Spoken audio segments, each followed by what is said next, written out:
Проблема такая, Nissan Wingroad, но она достаточно распространенная на всех вот моделях. Вот.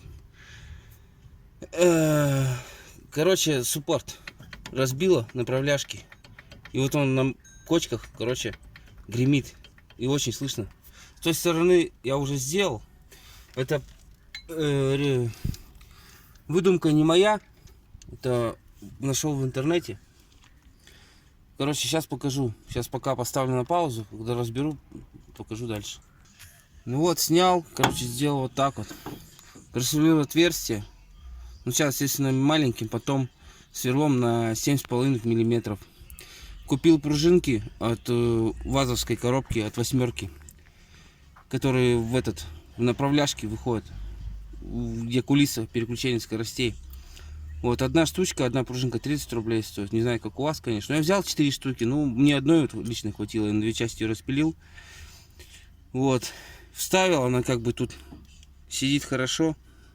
Ну, плотненько для удобства, чтобы когда переворачиваешь, чтобы она не упадывала. И все. И сейчас она будет упираться вот сюда. Вот в это место. Когда поставлю, соответственно, будет упор какой-то все равно. И она... И суппорт, короче, не будет это брякать. Сейчас поставлю, покажу как. Ну, в общем, вот результат. Сейчас ничего не болтается. Все крепко. Делайте так, чтобы вот здесь, когда направляшку будете закручивать, чтобы она чуть-чуть торчала, чтобы пружинка была в напряжении. Ну так, чтобы можно было рукой сдавить и наживить хотя бы вот так. И вот результат. Все, пользуйтесь.